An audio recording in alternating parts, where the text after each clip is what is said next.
What's up guys, Max Tech Toy Box here, and as you guys can see from the video title, my wife and I purchased two Teslas, and the number one question that we get asked is, what is our electricity bill?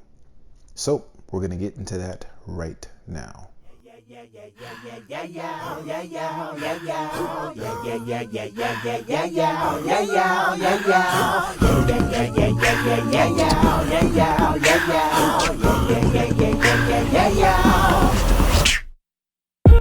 So first things first, the questions that we have to address before we talk specifically about how much our electric bill is. There's certain things that you all need to be aware of. Number one, how often do we drive? How many miles a week are we driving? Okay. Number two, how many times a week are we charging our vehicle at home? All right. And then some things that are uncontrollable, such as the change in season, right? The change in weather. We live in Florida, and so because we live in Florida, we have increased temperatures, and so that means that our HVAC system or AC unit is going to be running a little bit more now than they would be in the winter months. So something for you guys to take into account when looking at these numbers. So number one, how often are we driving our vehicles? Well, I do a fair amount of driving.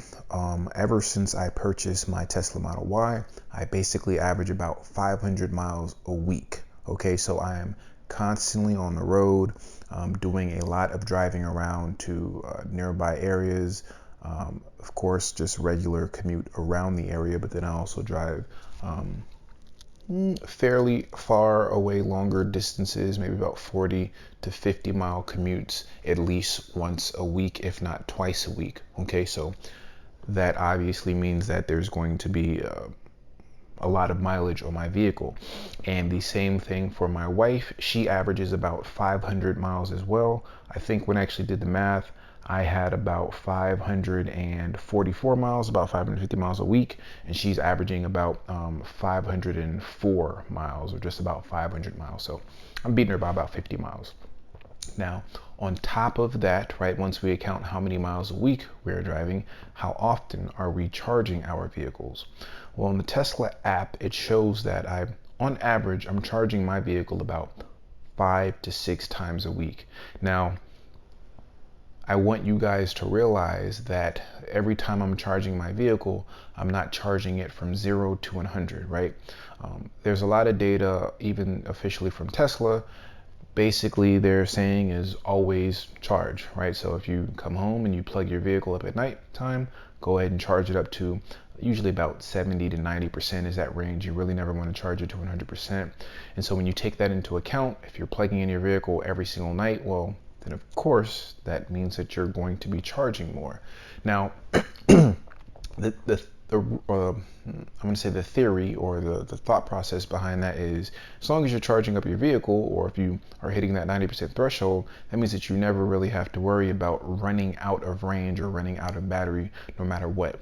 Because sometimes you may not charge your vehicle, and then for whatever reason you may need to do a drive someplace, just stuff happens, life happens, and so you may need to drive a further distance. And if something like that happens, well, then that means that you now need to take your vehicle for a longer distance that you're traveling, and you may need to go to a supercharger, in which of course superchargers are fine, but that means that you're going to be paying more money. So that just means again that you're paying more money. So if you're constantly just charging your vehicle at home, you don't have to run into that issue. So like I said, I'm averaging about 5 times a week that I'm charging my vehicle. My wife is averaging about, let me just double check her numbers. I think she's slightly less than I am. Because my wife she's had her car for a little bit over a month, there's no actual charge stats within the application, because the application takes into account, I think it's like the last 31 days.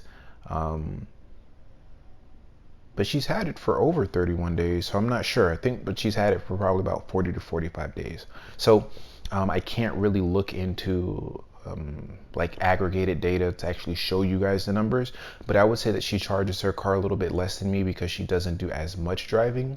And then also something else into account that I didn't talk about are the types of vehicles that we have, right? So let's just say, for example, if I charge about 5 to 6 times a week, I would say my wife charges about 4 to 5 times a week, maybe 3 to 4. I would say that she's probably closer to 3 to 4 without looking at the data, just knowing how often I'm plugging up her vehicle or when she's plugging up her vehicle. So she's 3 to 4 times a week and I'm about 5 to 6.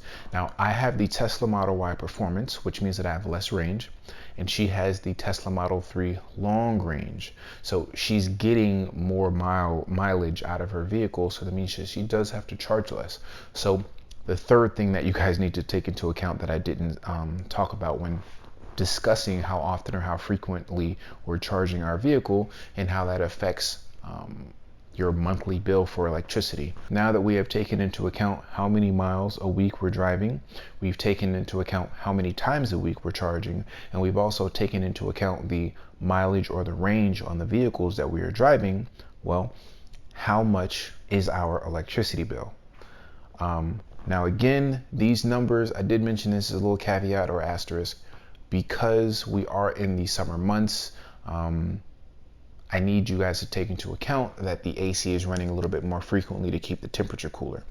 So before I talk about exactly or specifically how much we are paying for our vehicles right now, I want to talk about how much our bill was prior to us getting these vehicles. So the first 4 months that we were at this space, no, I'm sorry, the first 5 months, our bill was averaged around $225. Okay, so $225 is basically what our bill averaged at. That's of course with some highs and with some lows. And again, this was like during the winter months, so the AC was not running as high, but it was the tail end of the summer month, because this was like September, August that we moved in here, and then it went into I went ahead and went until February, which was prior to me getting my Tesla Model Y. And that averaged $225.17 during that period of time. Now, once I actually got my Tesla Model Y, and this is just with looking at me charging my vehicle with my charging habits from the months of March until June, because my wife got her Model 3 long range in the beginning of June. With me charging my vehicle with my charge habits, the bill actually went down to $214.80. Now, I want you guys to realize that this was between the months of February to June and cooler temperatures. Okay, so the AC was not running as much in February, March. April started to have a little bit uptick, and May as well. But again, those first few months, just not running as much.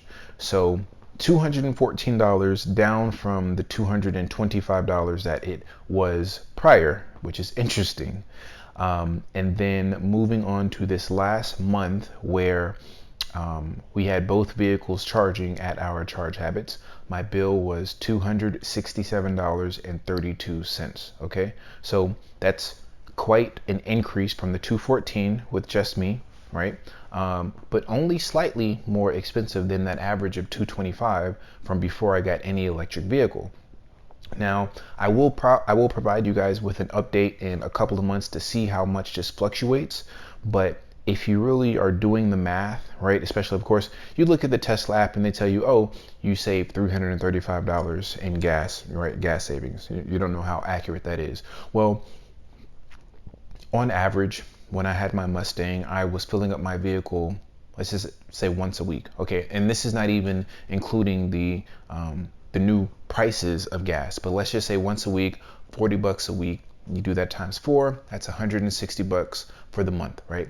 Let's just go ahead and do that times 2 for my vehicle and my wife's vehicle. That's $320 in gas that we would spend in a month. Well, and again, this is not accounting for the new prices, inflation of gas and all of that different stuff. This is just what we were paying on average before all of this, $320. And if my vehicle only went up about, let's do the math, it was 267 minus 225, $42. And I'm going to go ahead and say that it's more than likely going to increase again because of these summer months and because we're using the AC more. Let's just say it increases by $100 and it goes to $325 for our bill. Well, I'm still saving $220, right? Because that's how much I was paying before in gas. So overall, if you are looking at purchasing a Tesla and you are worried about how much your light bill is going to increase, I don't think that that's something that you need to take into account. And I didn't even, again, this does not even account for the fact that the price of energy is increasing because of the state of the world that we're in right now. So everything is on the higher end. But with all of that being said, my bill did not increase that much. So if you're worried about how much your electric bill is going to increase because you're getting a Tesla, don't be, okay? Because my bill has not gone up that much at all, as you guys can see from the numbers that I have showed you, the data I have showed you. I am going to be putting together a review, like I said, from I think about 6 of us have Teslas in my family, and I'm going to get a little bit of information from everyone, so you don't just have to take my word for it, but you can hear it from other people. A larger sample size is always good, especially when you're thinking about purchasing a vehicle and you want to make sure that you have as much data as possible.